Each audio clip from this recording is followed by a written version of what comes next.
आज मैं आपको आषाढ़ पूर्णिमा की कहानी सुनाने जा रही हूँ। अगर आपको कहानी पसंद आए तो कमेंट बॉक्स में जय गुरुदेव जरूर लिखिए। बहुत समय पहले की बात है। एक गुरु अपने शिष्यों के साथ एक गांव में अपने आश्रम में रहते थे। सभी शिष्य गांव में बारी बारी भिक्षा लेने जाते थे।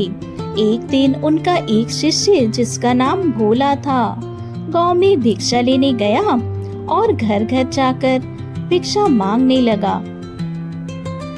जब उसने गांव के एक घर का दरवाजा खटखटाया तो उसके अंदर से एक तांत्रिक बाहर आया और कहा कि कौन है जो मेरे दरवाजे पर किसी और का गुणगान कर रहा है।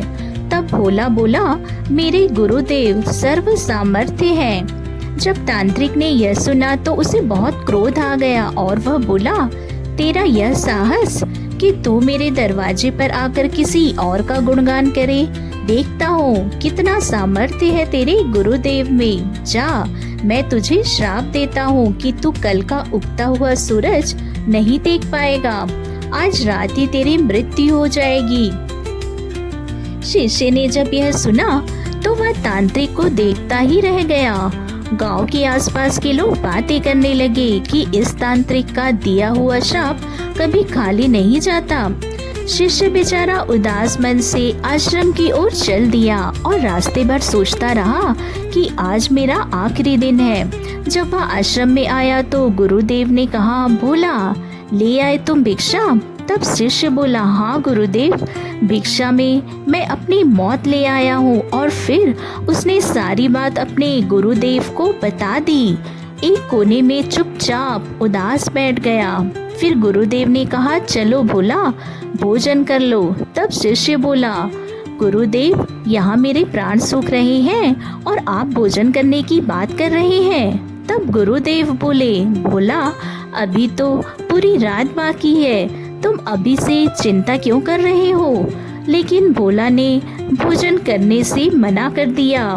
तो गुरुदेव ने कहा, चलो ठीक है, जैसी तुम्हारी इच्छा।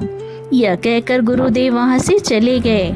जब सोने का समय हुआ तो गुरुदेव ने भोले को बुलाया और कहा, भोला हमारे चरण दबा दो। भोला मायूस होकर बोला, जी गुरुदेव, जो भी क्षण मेरे जीवन के बचे हैं मैं उनको आपकी सेवा करने में बिताना चाहता हूँ। और फिर वह उनके चरण दबाने लगा।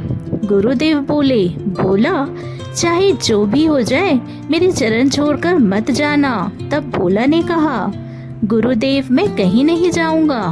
गुरुदेव ने अपने शब्दों को 3 बार दोहराया, भोला चरण छोड़कर कहीं भी मत जाना। ऐसा कहते कहते गुरुदेव सो गए। भोला पूरी श्रद्धा भाव से चरण दबाने लगा। रात्रि का पहला पहर बीता। तब तांत्रिक ने अपना श्राप पूरा करने के लिए एक देवी को हाथ में सोने चांदी हीरे मोती से भरा एक पात्र लेकर भेजा। देवी आश्रम में पहुंची और बोली, इधर आओ, यह सोने चांदी हीरे मोती से भरा पात्र ले लो।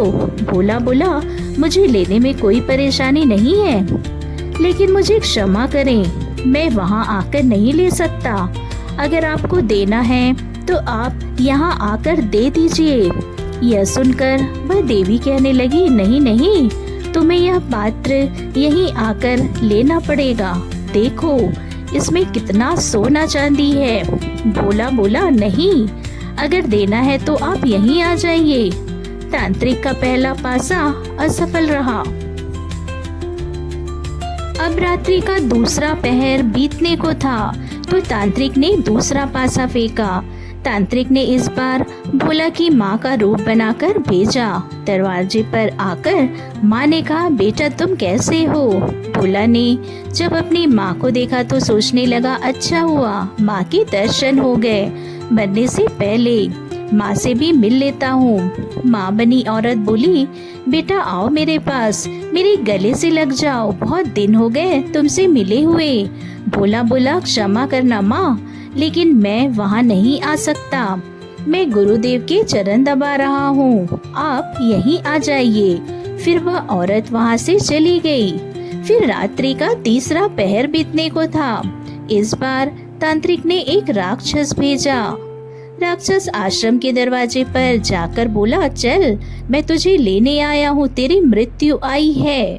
भोला चिल्लाकर बोला, काल हो या महाकाल, मैं नहीं आने वाला। अगर मेरी मृत्यु आई है तो यहाँ आकर मुझे ले जाओ, लेकिन मैं गुरुदेव के चरण नहीं छोड़ूंगा। वह राक्षस भी वहां से चला गया।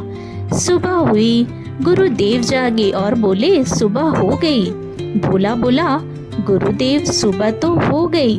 तब गुरुदेव ने कहा, अरे भोला, तुम्हारी तो मृत्यु होने वाली थी। तुमने कहा था कि तांत्रिक का श्राप कभी व्यर्थ नहीं जाता, लेकिन तुम तो जीवित हो। भोला सोचते हुए बोला, जी गुरुदेव, लग तो यही रहा है कि मैं जीवित हूँ। फिर उसे रात्रि वाली सारी घटना समझ में आ गई कि गुरुदेव ने क्यों कहा था कि जो भी हो जाए मेरे चरण छोड़कर मत जाना। फिर बोला, गुरुदेव के चरण पकड़कर रोने लगा और कहने लगा कि जिस पर गुरुदेव का हाथ हो उसका काल भी कुछ नहीं बिगाड़ सकता।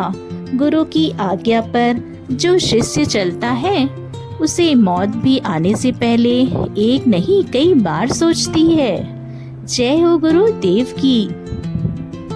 अगर आपको वीडियो पसंद आए तो कमेंट बॉक्स में कमेंट करके जरूर बताइएगा और वीडियो को लाइक अवश्य करें। चैनल को सब्सक्राइब करना ना भूलें। हमसे जुड़ने के लिए बहुत बहुत धन्यवाद।